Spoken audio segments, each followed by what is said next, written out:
கிறிஸ்துவுக்குள் பிரியமானவர்களே, கர்த்தரும் இரட்சகருமாய் இயேசு கிறிஸ்துவின் ஈடு நீட்டு நாமத்தினாலே உங்கள் யாவருக்கும் என் அன்பின் வாழ்த்துக்களை தெரிவித்துள்ளேன்.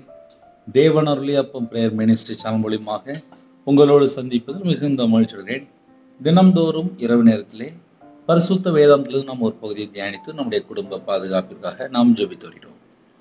யோவானின் சுவிசேஷம் 10ஆம் அதிகாரம் 27, 28, 29 ஆகிய வசனங்கள். என் ஆடுகள் என் சத்தத்திற்கு செவி கொடுக்கிறது, நான் அவைகளை அறிந்திருக்கிறேன். அவைகள் எனக்கு பின் செல்கிறது, நான் அவைகளுக்கு நித்திய ஜீவனை கொடுக்கிறேன். அவைகள் ஒரு காலம் கெட்டு போவதில்லை, ஒருவனும் அவைகளை என் கையிலிருந்து பறித்து கொள்வதும் இல்லை. அவைகளை எனக்கு தந்த என் பிதா எல்லாரிலும் பெரியவராயிருக்கிறார். அவைகளை என் பிதாவின் கையிலிருந்து பறித்து கொள்ள ஒருவனாலும் கூடாது. ஹல்லேலூயா. கிறிஸ்துவுக்குள் பிரியமானவர்களே, இந்த இரவு நேரத்திலே நம்ம எல்லாருக்கும் ஒரு ஆசீர்வாதமான செய்தி. நம்ம எல்லாருமே பிதாவின் கரத்துக்குள்ளே இருக்கிறோம். இயேசு கிறிஸ்து ராஜாவை யாரெல்லாம் விசுவாசிக்கிறோமோ, அவருடைய சத்தத்துக்கு யாரெல்லாம் செவி கொடுக்கிறோமோ, அவருடைய வார்த்தைக்கு யாரெல்லாம் கீழ்ப்படிந்து நடக்கிறோமோ, இயேசுதான் எங்களுக்காக ஜீவனை கொடுத்தார், உலக ரட்சகரா வெளிப்பட்டார், தேவகுமாரனா வெளிப்பட்டார், எங்களுடைய பாவத்தை சுமந்து தீர்க்கிற தேவாட்டுக்குட்டியா வெளிப்பட்டார். யாரெல்லாம் இயேசு கிறிஸ்து ராஜாவை சொந்த ரட்சகரா ஏற்றுக்கொண்டார்களோ அவர்கள் எல்லாரும் தேவனுடைய கரத்துக்குள்ளே இருக்கிறார்கள். ஒரு குடும்பம் தேவனுடைய கரத்துக்குள்ளே இருக்கும்போது அந்த குடும்பம் ஆசீர்வாதம். ஒன்றும் இல்லை, சிம்பிளா சொன்னா புரியும். வீட்டில் ஒரு குடும்பமா இருப்பாங்க, ஒரு 4 பேர் இல்லை 5 பேர் 6 பேர் இருப்பாங்க. சில குடும்பத்தில் பிள்ளைகள் 5 பிள்ளைகள் 4 பிள்ளைகள் இருக்கும். அதுல ஒரே ஒரு பிள்ளை மட்டும் செல்ல பிள்ளையா இருக்கும். ஒன்று அப்பா பிள்ளையா இருக்கும், இல்லைன்னா அம்மா பிள்ளையா இருக்கும். அந்த பிள்ளை எப்போதுமே வீட்டுக்குள்ளேயே இருக்கும். அம்மா வார்த்தையும் கீழ்படியும், அப்பா வார்த்தையும் கீழ்படியும்.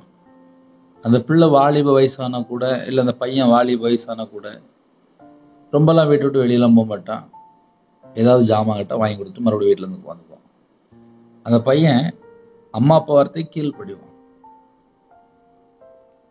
இதை ஏன் இந்த இரவு நேரத்தில் சொல்றேன் அப்படின்னா, கீழ்படுகிற பிள்ளைகள் தனியா தெரியும். கீழ்படுகிற பிள்ளைகள் ஆசீர்வதிக்கப்பட்ட பிள்ளைகள். வீட்டுக்குள்ள இருக்கிற பிள்ளைகள் ஆசீர்வதிக்கப்பட்ட பிள்ளைகள். அம்மா அப்பாவோட சத்தத்தை கேட்டு உண்மையா வாழ்வாங்கல்ல, அவங்க ஆசீர்வதிக்கப்பட்ட பிள்ளைகள். அதே போல நம்ம இயேசு கிறிஸ்துவினுடைய வார்த்தைக்கு செவி கொடுத்து, அவருடைய வார்த்தைக்கு கீழ்ப்படிந்து, அவருடைய வார்த்தையில நிலைத்திருக்கும் போது நம் சீசர்கள் மிகுந்த கனி கொடுக்கிறோம்.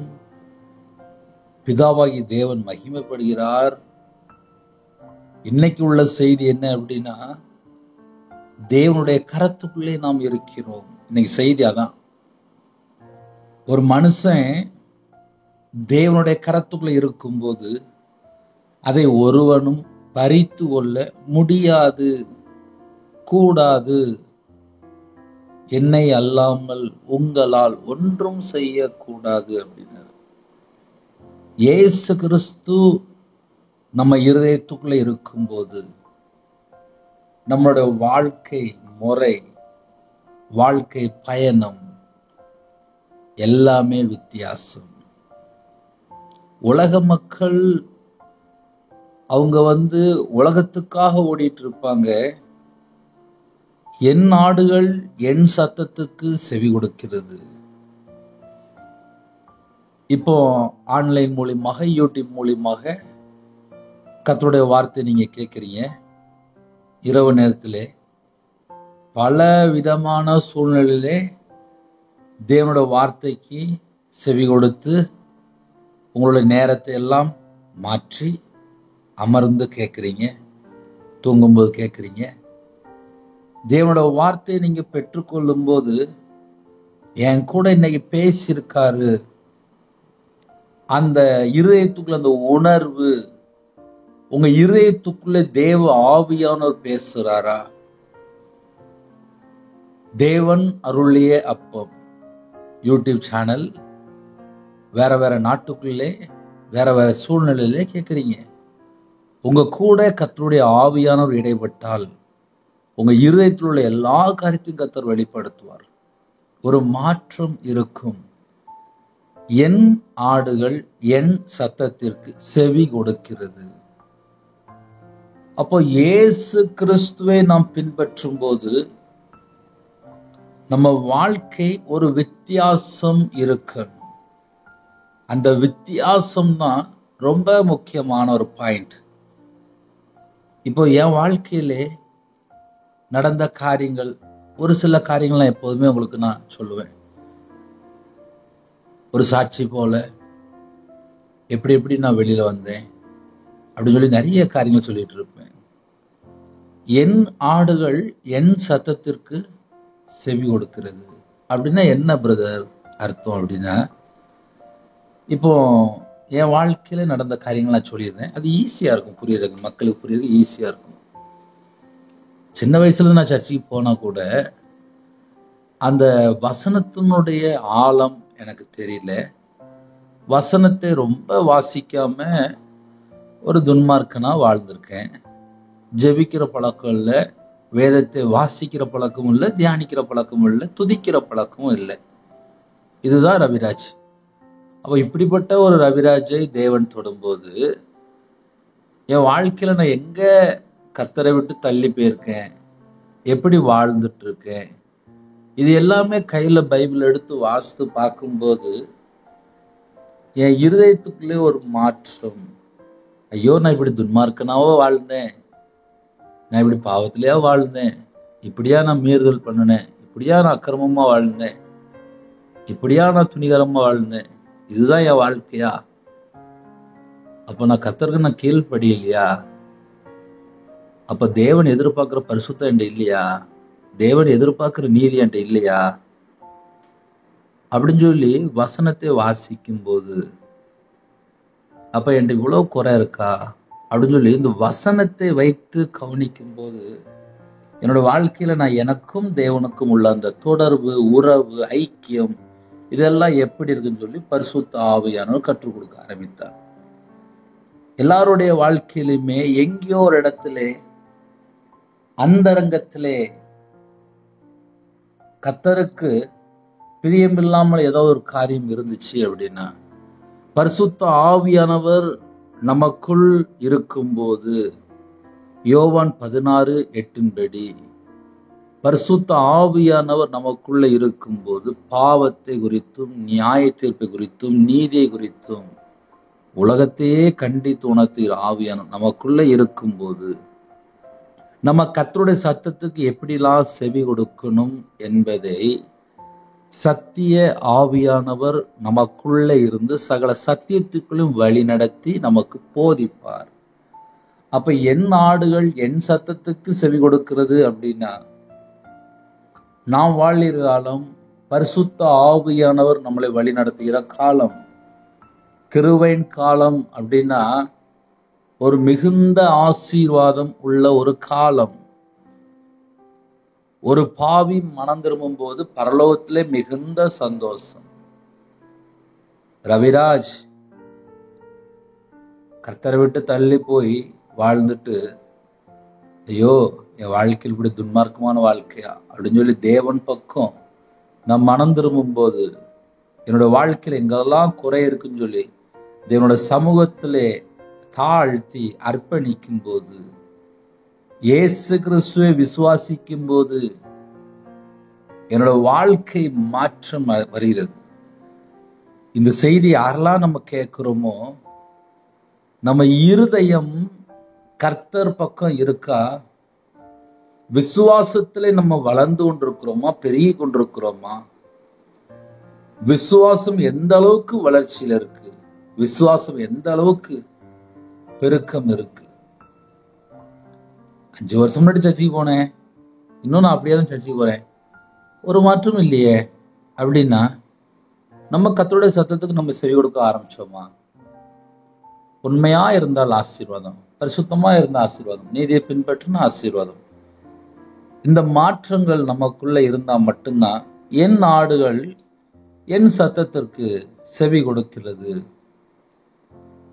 நான் முதல்ல சொன்னேன், இன்னைக்கு ஒரு ஆசீர்வாதமான செய்தி, இன்னைக்கு நற்செய்தி கூட நம்ம சொல்லலாம். எனக்கும் தேவனுக்கும் உள்ள தொடர்பு, எனக்குள்ள இயேசு கிறிஸ்து இருக்கும்போதுதான் அந்த மாற்றம். பரிசுத்த ஆவியானவர் நம்மளை வழி நடத்தும் போதுதான் நம்ம சத்தியத்திலே நடக்க முடியும். ஒரு மனுஷன் சத்தியத்துல நடந்தா மட்டும்தான் நம்ம நித்திய ஜீவனுக்குள்ள போக முடியும். இந்த கடைசி காலம் கையில பைபிள் எடுக்காமல் வாழக்கூடிய ஜனங்கள் பெருகிட்டு வராங்க. ஒரு 30 வருஷம் முன்பாக வேதக்காரங்க அப்படின்னா நிறைய குடும்பத்துல நம்பிக்கை இருந்துச்சு. அவங்க உண்மையா இருப்பாங்கப்பா, அவங்கள்ட்ட போய் நமக்கு சந்தேகம் இருந்தா கேட்கலாம், அவங்க சொல்லி தருவாங்க அப்படிம்பாங்க. ஆனா இந்த கடைசி காலம் வேதக்காரங்க எப்படி இருக்கிறாங்க என்பதை நாம் ஆராய்ந்து பார்க்க அழைக்கிறோம். அப்படின்னா என்ன பிரதர் அப்படின்னா, இந்த கடைசி காலத்திலே கர்த்தருடைய சத்தத்துக்கு செவி கொடுக்காமல் இருக்கிறதுனால், அதான் முக்கியம். இல்ல, குமாரனை கண்டு விசுவாசிக்கிறவனுக்கு நித்திய ஜீவன் உண்டு. இப்ப இந்த கடைசி காலத்துல நம்ம இயேசு கிறிஸ்து ராஜ சொந்த ரட்சரை ஏற்றுக்கொண்டு ஞாயிற்றுக்கிழமை சர்ச்சைக்கு போறோம், அவருடைய சமூகத்துல போய் காத்து இருக்கிறோம், குடும்பமா வீட்டுல தேவனை தேடுறோம், எல்லாம் நடக்கு. ஆனால் தேவன் எதிர்பார்க்கிற அந்த குவாலிட்டி நமக்குள்ள இருக்கா? இதையும் கொஞ்சம் ஆழமா சொல்ல வேண்டியது. அப்படின்னா, என் ஆடுகள் என் சத்தத்திற்கு. வீட்டுல அம்மா அப்பா கூப்பிடும்போது, அம்மா வாரம்மா, அப்பா வாரம்பா அப்படின்னு சொல்லி உடனே எஞ்சி போயிடுவாங்க. அது வீட்டுல என்ன வேலை செஞ்சுட்டு இருந்தாலும் சரி, கூப்பிட்ட உடனே போயிடுவாங்க. ஏன்னா நாளா சின்ன வயசுல அப்படிதான் இருந்திருக்கு. எங்க அப்பாவும் இறந்து போயிட்டாங்க, எங்க அம்மாவும் இறந்து போயிட்டாங்க. எங்க அப்பா விட்டா இந்த வரம்பா அப்படின்ட்டு உடனே போயிடும், அவ்வளவுதான். நான் வாலி வயசுல எங்க அப்பா இறந்து போயிட்டாங்க, கொரோனா நேரத்துல எங்க அம்மா இறந்து போயிட்டாங்க. அம்மா சொல்லுங்கம்மா அப்படிமே, அவ்வளவுதான், முடிஞ்சு போச்சு. ஆனா இந்த கடைசி காலம் பிள்ளைகள் அப்படி இருக்கான்னு சொல்லி கேட்டா முறுமுறுக்கு. கூப்பிட்டா கூட எதுக்கு, என்ன, ஏன், அந்த மாதிரி ஒரு காலத்துக்குள்ள போயிட்டு இருக்கோம். சில குடும்பத்துல கூப்பிட்டா பிள்ளைகளுக்கு காது கேட்க மாட்டேங்குது. ஏன்னா காதுல அந்த ஹெட்ஃபோன் மாட்டி வச்சிருப்பாங்க. அப்புறம் போய் கூப்பிட வேண்டியிருக்கு. ஏன்னா அங்க வேற ஒரு லைன்ல போயிட்டு இருப்பாங்க. ஒண்ணு பாடம் படிச்சுட்டு இருப்பாங்க, இல்லைன்னா பாட்டு கேட்டுட்டு இருப்பாங்க, இல்ல செல்போன்ல ஏதாவது பார்த்துட்டு இருப்பாங்க. அவங்க காது வேற பக்கம் திரும்பி இருக்கு. அதுதான் நான் விளக்கமா சொல்றேன். 24 மணி நேரமும் தேவனோட சத்தத்தை கேட்டு வாழ்ந்தவர்கள் நித்திய ஜீவனுக்குள்ள போயிருவாங்க. அவங்க தேவனோட கரத்துக்குள்ள இருக்காங்க. ஒருவனும் பறித்து கொள்ள கூடாது அப்படின்ட்டு, என் பிதாவின் கையில இருந்து ஒருவனும் பறித்து கொள்ள கூடாது. ஏன்னா பிதாவின் கையில இருக்கிறோம். அப்ப பிதாவின் கையில இருக்கணும் அப்படின்னா 24 மணி நேரமும் தேவனோட சத்தத்தை கேட்கக்கூடிய பிள்ளைகளாக, தேவனோட வார்த்தைக்கு கீழ்ப்படுகிற பிள்ளைகளாக, தேவ ஆவியினாலே வழி நடத்துற பிள்ளைகளாக, அந்த அனுபவங்கள் வித்தியாசம். அந்த அனுபவத்துக்கு அர்ப்பணித்தால் மட்டும்தான் முடியும். கர்த்தருடைய கிருபையினாலே தேவன் அருளியப்ப மினிஸ்டனுக்கா ஸ்தோத்திரம். ஏன்னா என்னோட வாழ்க்கையில நான் பல சூழ்நிலையில கடந்து வந்ததுனாலே அனுபவ சாட்சி நிறைய சொல்லிக்கிட்டே இருப்பேன். நானும் எல்லாரையும் போல ஒரு மனுஷன்தான். கையில பைபிள் எடுத்து வாசிக்கும் போது சில வசனம்லாம் வாசிக்கும்போது இருதயம் குத்தப்பட்டுரும். இப்படியா வாழ்ந்தோம் என் வாழ்க்கை, சே அப்படின்னு சொல்லி என்னை நானே வெறுத்துருவேன். அப்புறம் கர்த்தரோட சமூகத்துல ஜெபிக்க ஆரம்பிப்பேன். எப்படின்னா, என்னை மாத்துங்கப்பா, நான் உங்களை விட்டு தள்ளி போயிட்டோம்ல, என்னை மாத்துங்களேன் அப்படின்னு சொல்லி தேவனோட சமூகத்துல அர்ப்பணித்து ஜெபிக்கக்கூடிய ஒரு பழக்கம். இந்த அனுபவத்துக்குள்ள இருக்கும்போது நம்ம அவர் விசுவாசித்தால் மட்டும்தான் அவரோட சத்தத்துக்கு நம்ம செவி கொடுக்க முடியும். நைட் நேரத்துல ஒரு அரை மணி நேரம் நீங்க செய்தி கேட்குறீங்க, ஜெபிக்கிறீங்க அப்படின்னா உங்களுக்கும் தேவனுக்கும் உள்ள ஐக்கியம் எவ்வளவு ஆழமா இருந்தால் ஒரு அரை மணி நேரம் செல்போன்ல நீங்க கேட்க முடியும், இல்ல வீட்டுல லேப்டாப்ல கேட்க முடியும், இல்ல வீட்டுல டிவியில கேட்க முடியும். அதுக்குள்ள என்ன அர்த்தம் இருக்கு அப்படின்னா, உங்களுக்கும் தேவனுக்கும் உள்ள தொடர்பு.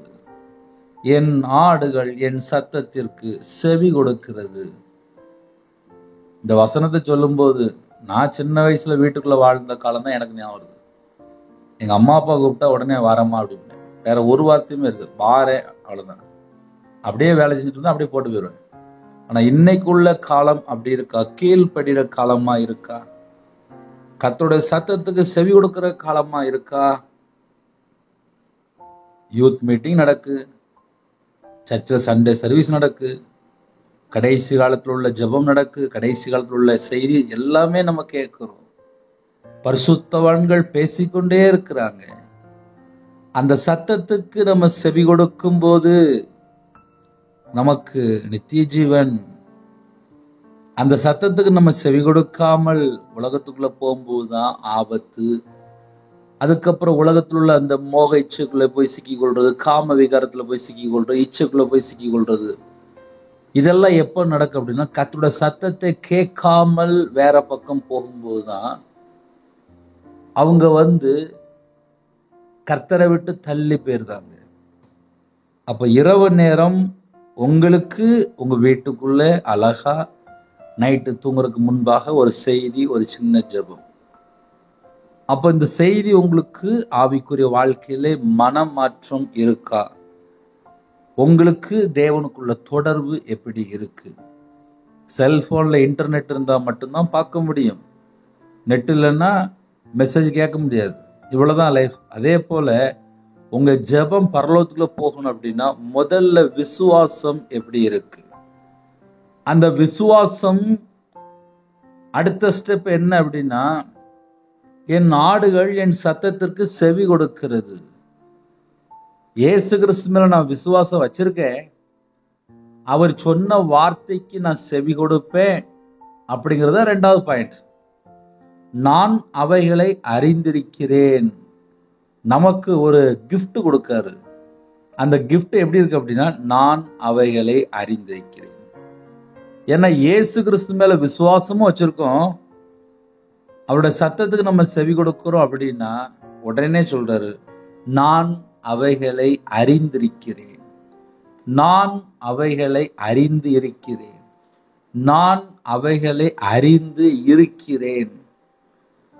அப்ப இயேசு கிறிஸ்து நமக்கு கொடுக்கப்பட்ட அந்த சாட்சி என்ன அப்படின்னா, என் ஆடுகள் எனக்கு தெரியும், ஏன்னா என் ஆடுகள் என்னை விசுவாசிக்குது, என் சத்தத்துக்கு செவி கொடுக்கு, நான் அவைகளை அறிந்திருக்கிறேன், அவைகள் எனக்கு பின் செல்கிறது.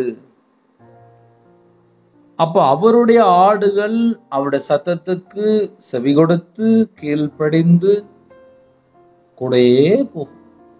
அதுதான் முக்கியம். எப்படி ஒரு மேய்ப்பன் ஆடு அப்படிம்பாங்கல்ல,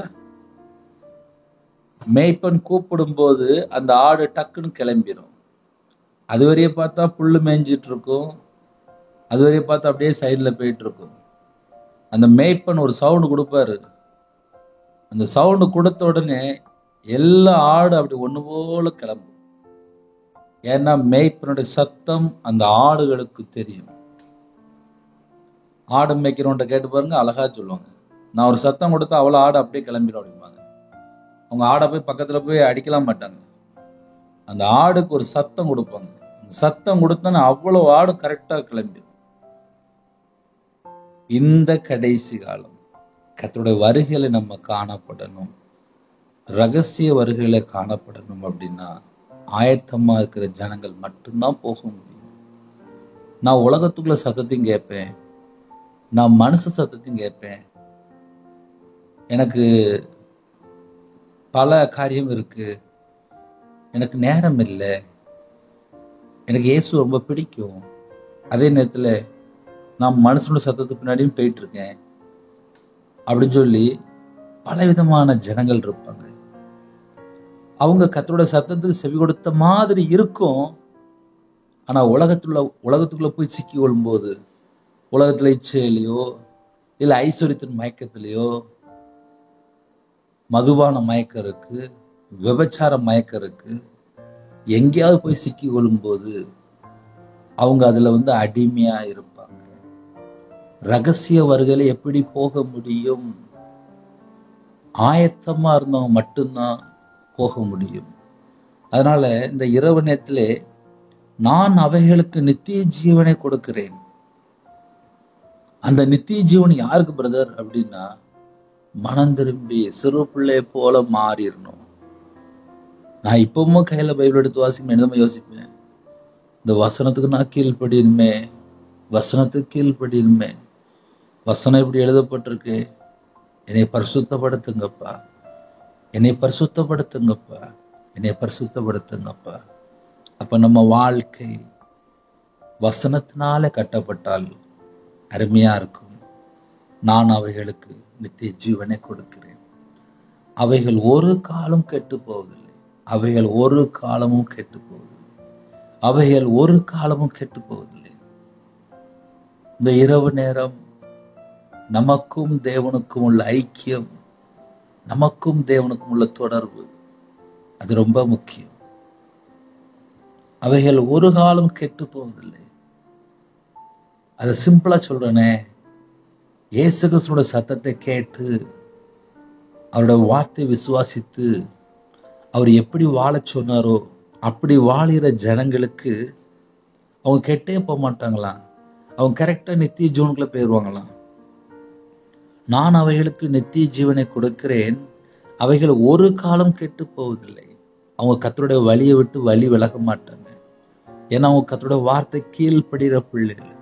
கர்த்தருடைய வார்த்தைக்கு கீழ்ப்படிந்து மனம் திரும்பி சிறு பிள்ளை போல மாறப்பட்டு பரிசுத்தமாக்கப்பட்டு நீதிமானாக்கப்பட்டு அவங்க நித்திய ஜீவனுக்கு பாதைக்கு போயிட்டு இருப்பாங்க. அந்த ஆவிக்குரிய ரகசியம், அந்த அனுபவம் நமக்குள்ள இருக்குமானால், வேதம் தெளிவு எழுதப்பட்டிருக்கு, ஒருவனும் அவைகளை என் கையில் இருந்து பறித்து கொள்வதும் இல்லை. நம்ம இயேசு கிறிஸ்துடைய கரத்துக்குள்ள சொல்லி போட்டிருக்கு, அவைகளை எனக்கு தந்த என் பிதா எல்லாரிலும் பெரியவராய் இருக்கிறார். தேவனுடைய வார்த்தைக்கு கீழ்ப்படியும் போது நம்ம இயேசு கிறிஸ்துடைய கரத்துக்குள்ள இருக்கிறோம். அவைகளை என் பிதாவின் கையில இருந்து பறித்து கொள்ள ஒருவனாலும் கூடாது. ரெண்டாவது சொல்லிட்டாரு, என் கையில மட்டும் இல்லப்பா, பிதாவின் கையிலே இருக்கிறான் அப்படின்றாரு. அப்ப ரெண்டு விதமான ஆசீர்வாதம். தேவனுடைய வார்த்தைக்கு நம்ம கீழ்ப்படியும் போது இயேசு கிறிஸ்துடைய கரத்துக்குள்ளேயும் இருக்கிறோம், அதே நேரத்தில் பிதாவுடைய கரத்துக்குள்ளேயும் இருக்கிறோம். 28ஆம் வசனத்திலே, ஒருவனும் அவைகளை என் கையிலிருந்து பறித்து கொள்வதும் இல்லை. இயேசு கிறிஸ்துடைய கரத்துக்குள்ள இருக்கும் போது அந்த ஆடுகள் ஆசீர்வாதமா இருக்கும், சமாதானமா இருக்கும், நித்திய ஜீவனுக்கு போயிட்டு இருக்கு. நானே வழி, நானே சத்தியம், நானே நித்திய ஜீவன், நானே ஜீவன் அப்படின்ட்டு. அப்ப இயேசு கிறிஸ்து மட்டும்தான் நம்மளை ஜீவன் நித்திய ஜீவனுக்குள்ள கூட்டு போறாரு. அந்த நித்திய ஜீவனுக்குள்ள போகணும் அப்படின்னா நானே வழி அப்படின்னாருல, நானே வாசல் அப்படின்னாரு. அப்ப இயேசு கிறிஸ்துவை நாம் பின்பற்றும் போது நம்ம ரட்சிக்கப்பட்ட அனுபவத்துல இருப்போம், ஆவிக்குரிய ஆசீர்வாதங்களை நம்ம பெற்றுக்கொள்வோம், ஆவிக்குரிய அனுபவத்துல இருப்போம், தேவனோட சத்தத்துக்கு நம்ம செவி கொடுத்துட்டு இருப்போம், தேவனோட வார்த்தைக்கு நம்ம கீழ்ப்படிவோம், தேவனுக்கு பிரியமானபடி நம்மளுடைய வாழ்க்கை இருக்கும், கனி உள்ள ஒரு வாழ்க்கையா இருக்கும், தேவ சித்தம் நமக்கு தெரியும். இதெல்லாம் ஆவிக்குரிய ரகசியம். ஹல்லேலூயா. ஒருவனும் அவைகளை என் கையிலிருந்து பறித்து கொள்வதும் இல்லை, அவைகளை எனக்கு தந்த என் பிதா எல்லாரிலும் பெரியவராய் இருக்கிறார். அவைகளை என் பிதாவின் கையிலிருந்து, அவைகளை என் பிதாவின் கையிலிருந்து பறித்து கொள்ள ஒருவனாலும் கூடாது, ஒருவனாலும் கூடாது. அப்போ ஒரு ஆடு கர்த்தருடைய சத்தத்துக்கு செவி கொடுத்தால் குமாரனுடைய கையிலும் இருக்கிறோம், பிதாவுடைய கையிலும் இருக்கிறோம். அந்த ஆட்டுக்கு எந்த சேதம் வராது.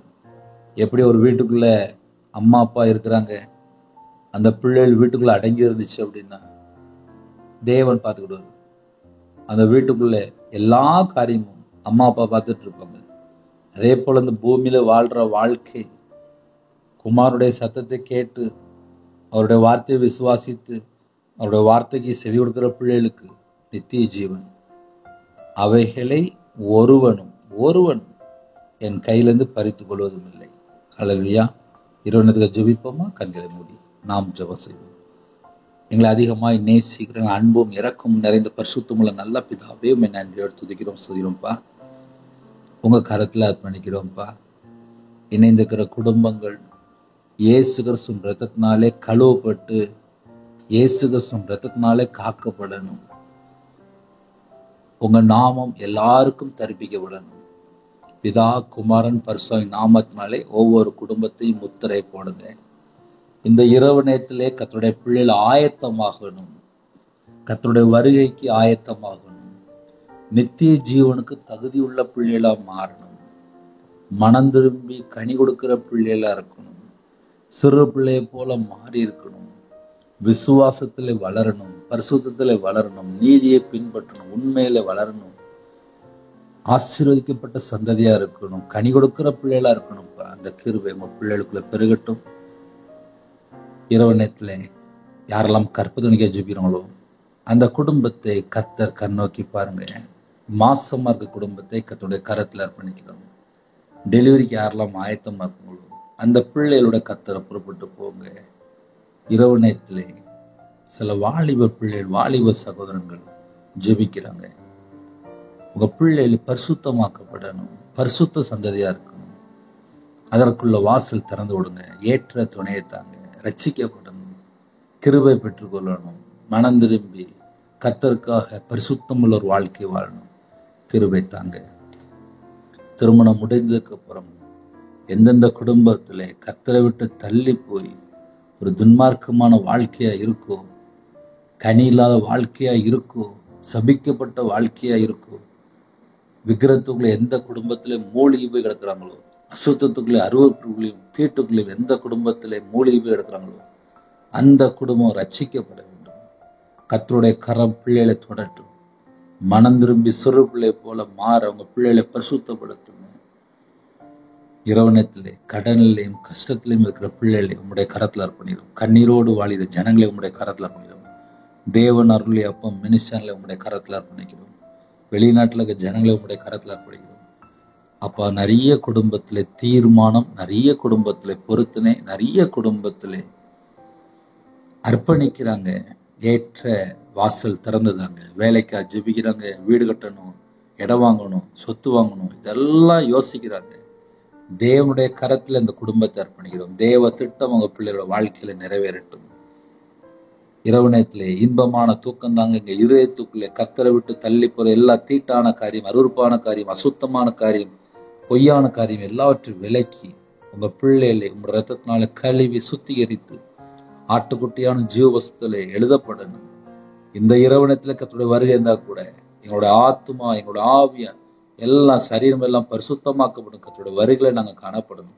எங்களோட ஆவியை உங்களுடைய கரத்துல ஒப்பு கொடுக்கிறோம். இரவு நேரத்துல ஜெபித்த குடும்பத்துக்கு தேவ சமாதானத்தை கட்டிடுங்க. சிந்தனை கிறிஸ்துவோட இணைப்பட்டும். எங்க உடம்புல ரத்தம் எல்லாம் இயேசு கிறிஸ்து ரத்தமா இருக்கணும். உலகத்துல உள்ள எந்த ஒரு சாப காயத்துக்குள்ளேயும் உங்க பிள்ளைகள் இருக்கக்கூடாது. உங்க பிள்ளைகளை பரிசுத்தப்படுத்துங்க. ஞானமா நடக்க கிருபை செய்யுங்க. குடும்பமா சந்தோஷமா மனமொழிச்சு இருக்கிறது கிருபை செய்யுங்க. யாரெல்லாம் வேதனையோடு, துக்கத்தோடு, கண்ணீரோடு, பலவிதமான பிரச்சனை இருக்காங்களோ எல்லாவற்றையும் மாற்றி போடுங்க. முதியோர் இல்லத்துல இருக்காங்க, கூட யாரும் இல்லை, ஹாஸ்டல்ல இருக்காங்க, ஹோம்ல இருக்காங்க, வெளிநாட்டுல இருக்காங்க, இந்த பிள்ளைகளுக்கு ஒரு பாதுகாப்பு தாங்க. இரவு நேரத்துல நைட் ஷிஃப்ட்ல இருக்காங்க, நைட்டு வேலையில இருக்காங்க, நைட் நேரத்தில் டிரைவிங் லைன்ல இருக்காங்க. உங்க பிள்ளைகளுக்கு சகலவிதமான பாதுகாப்பு தாங்க. கர்த்தரை விட்டு தள்ளி போற எந்த ஒரு அசுத்தமான காரியத்திலும் சிக்கிக்க கூடாது. தேவ கிருபை அப்பா பிள்ளைகளுக்கு அதிகமா வைங்கப்பா. ஒவ்வொரு குடும்பத்தையும் கர்த்தரோட கரத்துல அர்ப்பணிக்கிறோம். சரீரத்துல பலவீனத்தோடு எந்த குடும்பத்திலே வேதனையோடு வாழ்ந்து கொண்டிருக்காங்களோ உங்க பிள்ளைகளை கர்த்தர் சுகமாக்கி பூரண விடுதலை தந்து, பூரண தீர்காயுசு தந்து, பரிபூர்ணமா ஆசிரியங்க. உங்க நாம மேம்படட்டும். இன்பமான தூக்கம் தாங்க. வரக்கூடிய கருத்தை வெளிப்படுத்துங்க. அதிகாலவில் உங்களுடைய பாதபிள்ளை கண் ஒளிக்கு கிருபை செய்யுங்க. உங்களுடைய ஜீவனுக்குள்ள எங்களை அர்ப்பணிக்கிறோம். இயேசு கிறிஸ்து பிதாவே, ஆமென். தேவனுக்கே மகிமையுண்டதாக. கர்த்தர் உங்களையும் உங்கள் குடும்பத்தையும் சகல காரியத்திலும் சம்பூர்ண திருப்தியாக ஆசீர்வதிப்பாராக. ஆமென். 9363064181 நம்பர் கொண்டால் நாங்கள் உங்களுக்காக குடும்பத்துக்காக ஜெபிப்போம். எங்களுடைய ஊழியர்களுக்காக ஒரு நிமிடமாக ஜெபிங்கள். அதிக அளவில் ஜெபிக்கிறோம். அதையும் தொடர்ந்து கேளுங்கள். God bless you.